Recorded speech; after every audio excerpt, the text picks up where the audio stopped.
On this episode of ResiWeek, Kaleidescape is closing their doors. What does that mean for the industry, and who could possibly pick them up? Also talking about AV furniture in the home. All that and more. Next on ResiWeek. The network for the AV industry.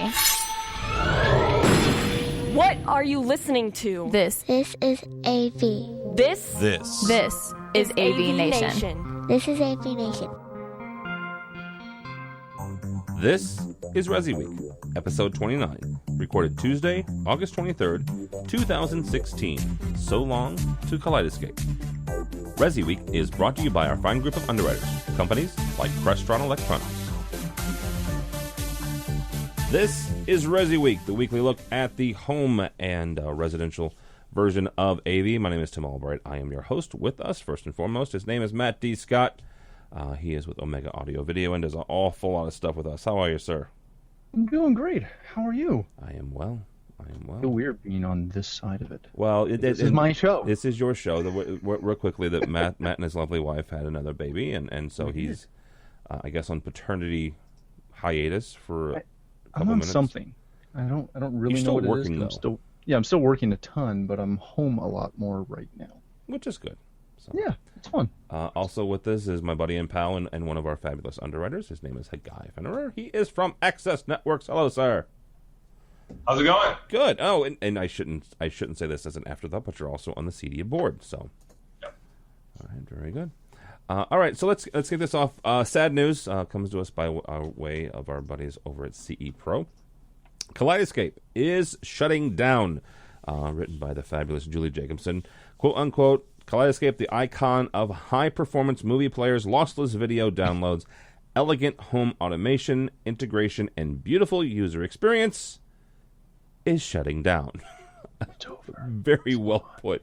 Very well done sentence there. Now, the first thing here, and Hagai, I want to start with you because you're the manufacturer here. So a couple of things here. First of all, you've been in the business a long time. They've been around since about 2000. It quickly became really, really popular, especially in the high-end installations, because let's be honest, Kaleidescape's not cheap, or at least it wasn't. What is this going to do, and what does this say about the industry and the residential AV market in general?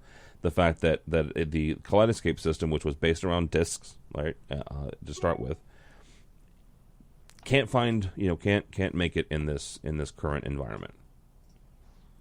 Well, I think specifically for Kaleidescape, it means that they had a very steep hill to climb, and they've been battling the movie industry and the whole challenge of ripping Blu-rays and DVDs into the system, which was illegal.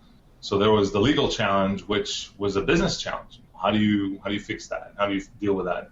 And then going back to the studios and getting them on board with streaming, which was a big deal, and they were able to do it. All of that takes money. And I think the lesson here is that we have to stay on our feet, and we have to be quick, and we have to adjust to a changing market. And sometimes it's harder to do than it looks.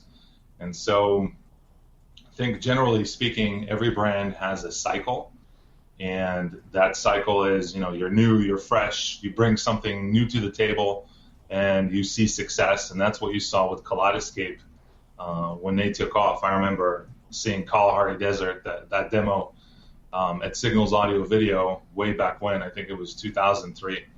And I was just stunned with the ability and the product and just what it added to the home theater. And it was a big seller for Signals. I know that they were happy as a dealer.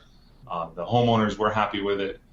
But over time, you can't just stay and do what you've always done. Look at Access Networks. We've been building networks for a long time. A lot of the core business that we've had 10 years ago is still a part of our core business, but we're doing new things. And now at CDA, you're going to see how we are setting to change the market and how you perceive certain things, and also how you perceive us, what we've been doing, what we've been up to.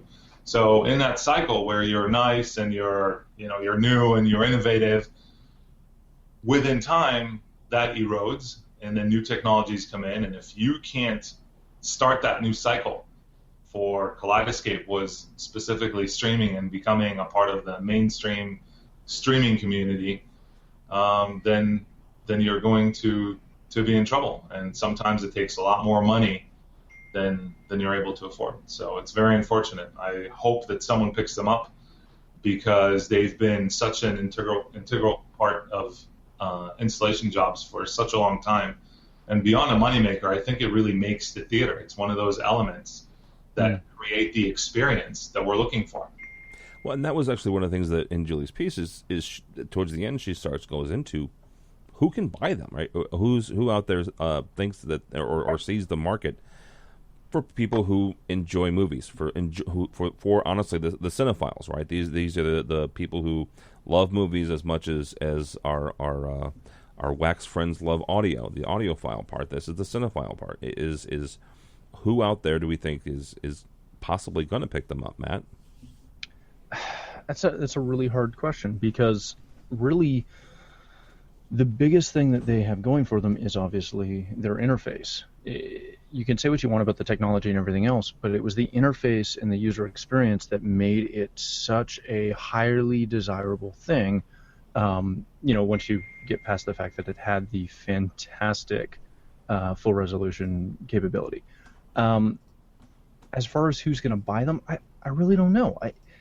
It'll come down to who's still actively interested in that side of the market, because we've got a lot of people who are pushing that user interface for control and everything else, but no one's really doing it at, dare I say, our level in the marketplace. The guys that are doing it are the guys with Hulu and Netflix and all of those systems and all of those suppliers. Those are the guys that are doing media interfaces.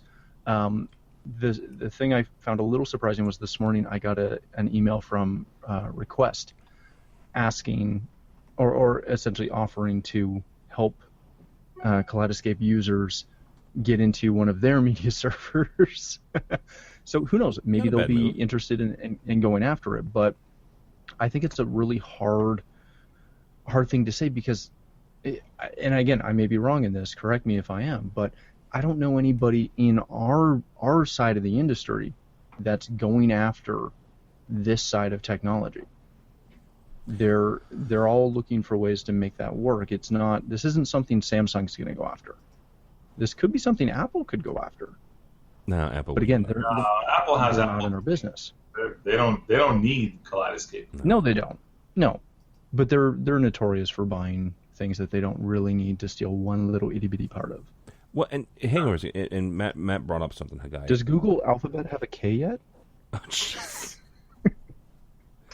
They wouldn't keep the name, though. They would just buy the technology just so, Sergey Brin could do something with it. Hagai, Matt brought up something with the Hulu and the streaming and stuff like that. Is this a direct result of the preponderance and the popularity of streaming, of cord cutting, of folks who the rank and file American, which honestly, I mean, I personally couldn't probably never the lower end Kaleidescape, but the higher end stuff probably not. But is this the direct result of the success of Netflix and the fact that their business primarily now is streaming, of Hulu, of Amazon Prime, of net neutrality, the fact that our ISPs cannot control the content that we're getting and the quality in which we're getting it. So it's a contributing factor for sure. So on one side, you have the studios and the challenge of Kaleidescape developing the technology that would make the studios happy when it comes to secure streaming. And then on the other side, you have the streaming services and the infrastructure, the networks and the ISPs and net neutrality that is supporting essentially a different type of medium. And so when you have a service that's $10 a month, like Netflix or Hulu, and homeowners are well aware of their options out there, it becomes less attractive to buy a Kaleidescape system unless you have a very specific use for it, or you just want to have it because you want to have that experience. You're very specific about it. So I think it's all of those factors combined. Let me throw this out there, and this can be for either of you. Matt, we'll start with you on this just to give somebody to go to. Is it possible, because Hagai made a very good point, social media was abuzz with this over the weekend, and I think the most cogent thought on this came from our buddy Rich Fregosa, where he said, it really saddens me because there are folks who have dedicated cinema rooms. And they're not going to have this option anymore, right? We're talking the technology is bit by bit. It's perfect representation of the original source material. Again, we're going back to cinephiles. Go back a couple of years, and IMAX has tried to run up this and spin up this THX home theater in a box, right? They'll come in, they'll put this gorgeous stuff, but this is at a premium, right? Yeah. Oh, yeah. Is it possible or conceivable where somebody could come along and pick up Kaleidescape and say, you know what, we're not the $10,000 model anymore, we're not the $20,000 model, we're $1 million, and I'm using round numbers, right? But we are a premium. If we sell 3 a year, we're groovy, right? Is it possible that they can go that route? Whoever picks them up. I think it is, and I think Kaleidescape fit that kind of weird bubble where it was obtainable to a degree, but it wasn't at that super premium level. So when you had those guys that were building, a true reference home theater, and I'm not talking about somebody who's got 6 chairs that they bought from Costco and a projector. Jeez. We're talking about, you see it a lot. Or at least we see it a lot. I'm talking about the guys that are, they're talking to Theo. They're talking to the big companies that are building these dedicated rooms and these dedicated systems and spending significant, cash outlays to do that. Kaleidescape was still not there's a lot of systems that were using Kaleidescape where it wasn't the most expensive part in the system. The projectors cost significantly more money. If it was a true premium price product, and it doesn't need to be $1 million, but maybe it's $100,000, and it's down the realm of a true red ray player.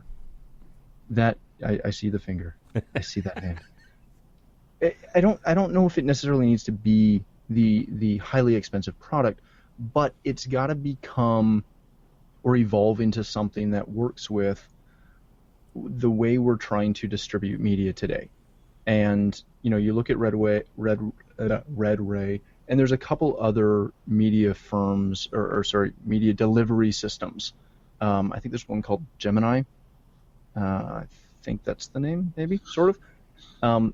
That does these sort of movie systems.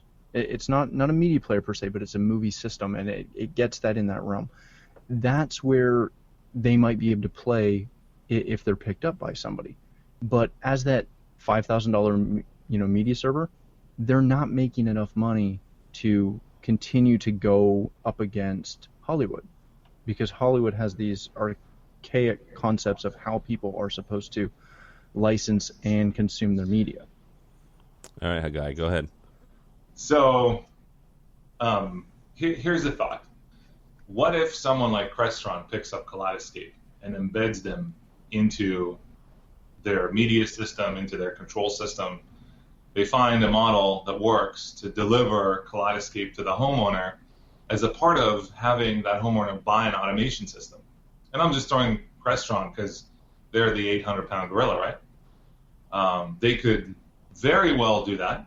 They could probably immediately turn that into a Crestron offering and continue to differentiate themselves from an ever-growing market of IoT devices that are being sold to the homeowner as, oh, you don't need an automation system. Here's an app for this, an app for that.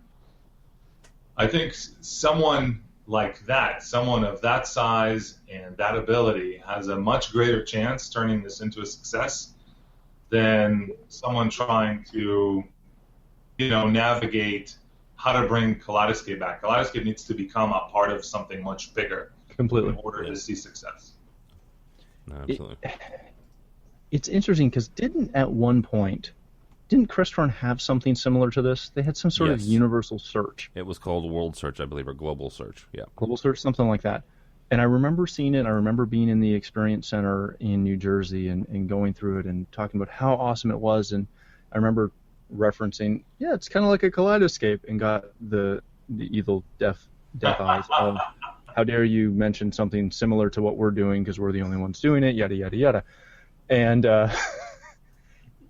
again, it's one of those things of, it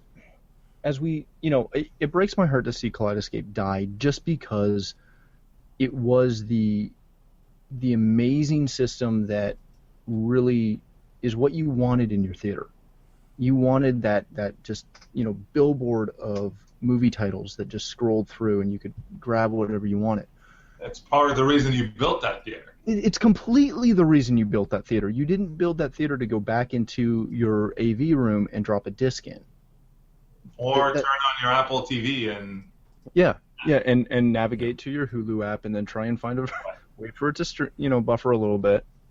Not if you put a fantastic access network system in there, then buffering at all. But shameless plug. Shameless plug.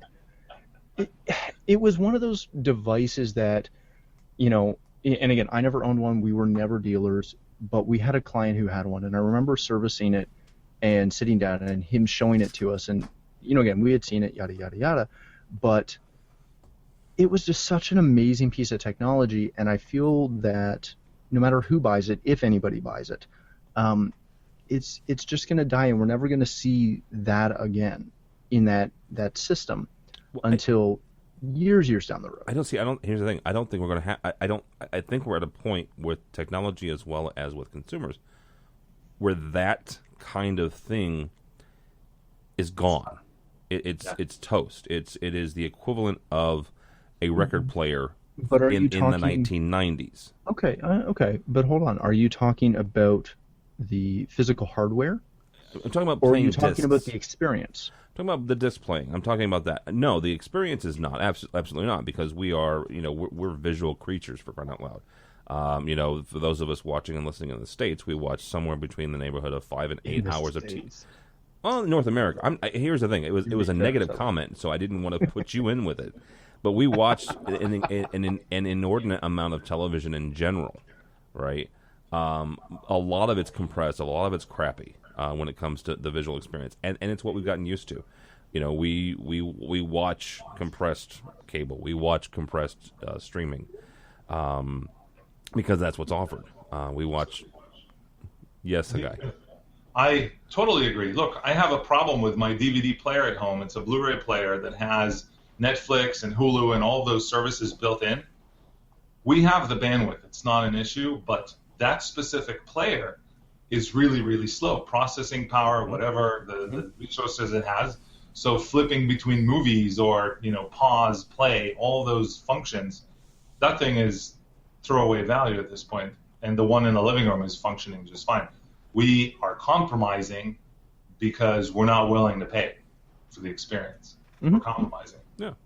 And we're compromising with a provider that will scale down the quality of the stream based on what they feel is appropriate for you to have.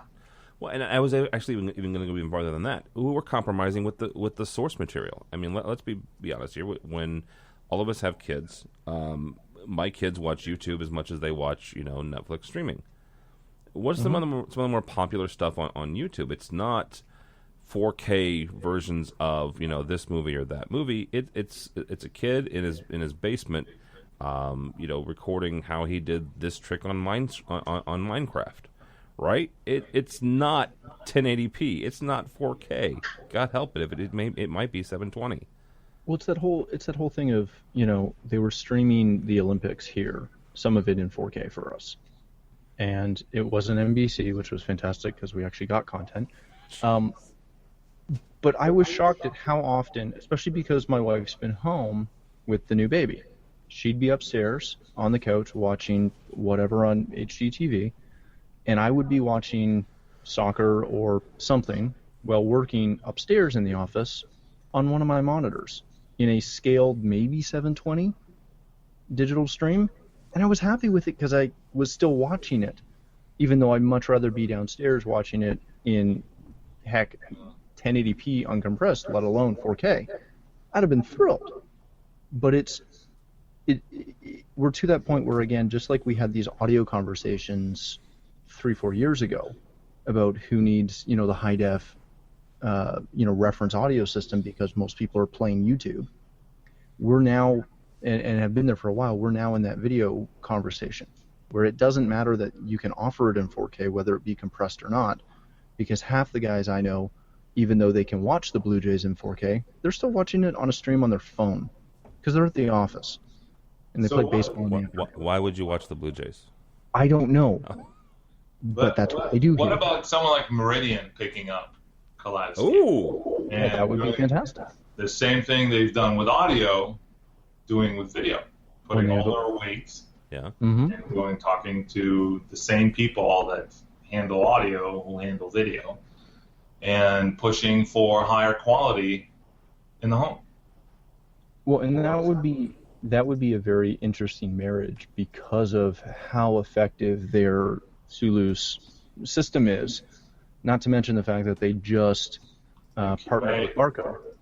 Yeah, and that's a huge thing. So now that system, which, kind of in the same realm as Kaleidescape, wasn't mass marketed to people. Not that Barco is a mass market projection system either, but it's something that it's opening that door to so many more people. They're one of those few media companies that's still serving that interface, and thank you, because I had forgotten about them. And have the same core values. Yeah. They don't believe in compromise. Mm-hmm. So. Yeah. All right. Core values. Poor Kaleidescape. All right, real quickly, guys, before I let you get out of here, one last story here, and we'll call it a day. This is from CNET, and this caught my eye, mainly because of the minimalisticness of this furniture. And I wanted to start a conversation about just home audio, actually home AV furniture, and how it gets in the home, and how you guys think that we should, that as an industry, deal with it. Matt, is this, and not specifically about the Jensen Lewis furniture, but when it comes to where we put our gear and where you put your stuff, is it something that you help your client, you provide for your client, or you just kind of take what's given? Yes. Thank you. Well, it is that it's all three of those, because it depends on the client. It depends on their budget. Anytime we're putting in a system, we'd much highly prefer to put it in a rack with cable management and ventilation and heat management and control and all that fun stuff. A lot of times they don't want a rack. They don't want it either somewhere remotely, or we're stuck putting it somewhere where they have to have it closer and we can't fit a rack. You also get clients who say, hey, I got you this quote unquote rack, and it's plastic shelving from Costco, or I'm on a Costco kick right now. Diapers, bulk packs, it's fantastic. We've run into that. I've run into suspended wire shelving from joists in the ceiling in a basement. That's a rack. You also get clients that order furniture like that, or Standout Designs, or any of the guys that are making, media console furniture. Some of it's better than others. A lot of it is designed to some degree with technology in mind and proper widths and all that other stuff. But at the same time, we also have stuff where we go to our local cab shops that we work with, and they manufacture something to either hide a rack or to put equipment in that fits the rest of the motif in the home. It's all of the above, and as an integrator, I'm always happiest when they at least involve us in that conversation, opposed to showing up on site, having had a conversation about what we're doing in your home and where we need to put equipment and all this other stuff, and you show up and you find out that their kitchen cabinet company built you something for their media room and the shelves are all 17 inches wide. That makes us happy. Well, because what do we do with it? It wasn't so much a question of the racks, right? I get the racks, and You can purchase them from different places. This is more about what goes in the living space, right? I don't anticipate seeing a rack in a living space, right? You take an Access Networks switch and you put it in the rack. That I get. You're not going to put that in one of these pieces of furniture. But the receiver, if you have some sort of matrix video switcher, that's a possibility of going in all here. be in the rack. All of it? What? The Blu-ray player, everything? We put everything other than local source in a rack if we can do it. All right, Hagai. I think, I agree with Matt. In the end of the day, it's homeowner discretion. But for me, I don't want my speakers in cabinets because I have two big, F32 floor standing speakers. And I have two JL F212s that you will not enclose anywhere. And they're gorgeous, and they're loud, and I love it. And, it's a part of my man cave feeling. And so I don't want to take that away. And my amps, they generate heat. They're old. So, they're out in the open. But I have a nice restoration hardware piece where everything just rests on it, and the TV's on top. And it's just awesome. So that raises a whole other point, though. If you're one of those people who want to see all your equipment, and obviously, floor standing speakers and stuff like that, you're always going to see. Right. Those should never be hidden. But if you're one of those guys that wants to see all the all the equipment, the amplifiers, watch the needles go, then then it gets put into something that allows you to showcase that. But at the same time, on the other end of the scale, a lot of times people don't want to see anything. Like when we work with designers, they don't want to see a darn thing. Interior designers don't want to see anything. God forbid I even put a trimless speaker in. It's got to be something we can drywall over and still hear. It's fantastic. So I would love to have some balance there where, let's say my network gear, some of it, I have a switch in that piece because there's a lot of network gear in there. So I would love to have some more work, but I rent. I don't own, so I don't just, punch the walls. But I see the need for balance. That's what security deposits are for, Hagai. Famous last words. Yes, indeed. But definitely I would love to have some more balance and have some less gear on that shelf. But at the same time, I'm a visual guy. I love seeing what I have and having it all laid out in front of me and having the house, bumping when I want to. Very good. So you can't do that within walls. No. I'm sure some people say you can, but come generate the same pressure as the F212s, you just won't be able to do it. No, I still remember that one of the first, first couple of years I went to CEDIA, somebody had a drywall installed speaker. So it didn't sound bad, but it was not going to produce what that does. No. They're fantastic for background music. Yes. I'm sure. I saw this, it's a James loudspeaker. It's a speaker that shoots through a 3-inch square in the ceiling. And some people love that in the kitchen. To me, didn't sound amazing. I can see how you can have background music, and that's okay, but it's a compromise. It's always a balance of aesthetics versus, to me, in the end, quality. Mm-hmm. And so, it depends. Again, it's a homeowner decision. I don't want to see anything, and I'll take whatever comes out of that speaker. Yep. Or, maybe more technologies come out, but I don't think, you guys tell me, audio is audio. Just like radio is radio. Right? Here's the thing. You could put a line array in your house if you wanted to, right? But why wouldn't you? Because of your better half, your other half. My wife might shoot that. Yeah. It put the baby to sleep. There's probably structural issues too as to why not to put a line. No. You rig it properly. That's all. Jeez, all right. Proper mount points. All right. Let's get out of here. Thank you guys so much, Mr. Hagai. Thank you, sir. Thank you, Tim. How do people find you and Access Networks? Hagai at accessca.com, or you can just look for me online.